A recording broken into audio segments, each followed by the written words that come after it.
इब्राहिम रईसी को सलाम पेश करते हैं क्योंकि वो नेक काम करने वालों में से एक हैं। ये पैगाम नाजरीन ईरानी सदर के सोशल मीडिया अकाउंट से आखिरी पैगाम है कि जो जारी कर दिया गया। ईरानी सदर इब्राहिम रईसी अलमनाक हादसे में जिंदगी की बाजी हार गए।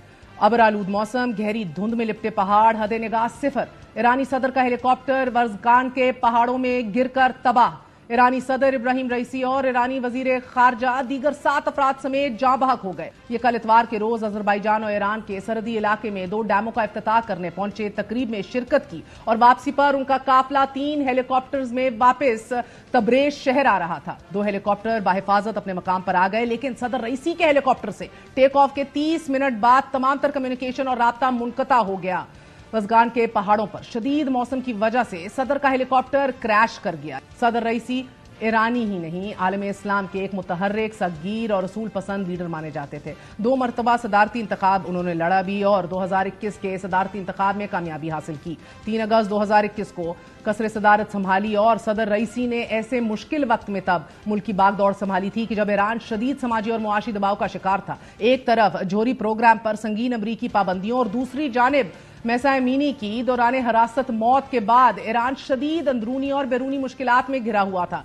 रईसी के ही दौरे सदारत में ईरान और सऊदी अरब हैरान कुन तौर पर एक दूसरे के करीब आए। दोनों ममालिक के सफारती ताल्लुकात की बहाली और मुआहिदा सदर इब्राहिम रईसी की भी बड़ी कामयाबी माना जाता था। मौकफ रखने वाले इब्राहिम रईसी का दौरे हुकूमत ईरान पर पाबंदियों के हवाले से खासा मुश्किल भी रहा। उनके सगीर लहजे की वजह से ईरान को बैरूनी दुनिया से शदीद रद्द अमल का सामना भी करना पड़ा। उनके दौर में अंदरूनी जो कैफियत थी वो भी कशीदा तर रही। अंदरूनी मुल्क महंगाई में इजाफा भी हुआ, अवाम में इश्तियाल भी पैदा हुआ और खवातीन के हिजाब के मामले को लेकर भी रईसी को सख्त मज़ामत और क्रिटिसिज्म का सामना रहा। और साथ ही महसा अमीनी के दौरान हिरासत हलाकत ने मुल्क भर में मुजाहिरों को तूल दे दिया, मगर इसराइल और अमरीका मुखालिफ लॉबियों में इब्राहिम रईसी को बड़ी शोहरत हासिल रही। इब्राहिम रईसी के हादसाती मौत के बाद मशरक़ वस्ता की सूरत हाल पर खतरात के बादल मंडलाते दिखाई दे रहे हैं। सोशल मीडिया पर इब्राहिम रईसी के हेलीकॉप्टर हादसे को साजिश से भी जोड़ा जा रहा है और बैन अल-अक़वामी मीडिया ये रिपोर्ट कर रहा है कि इस बड़ी हलाकत की गूंज पूरे मशरक़ वस्ता तक सुनी जाएगी।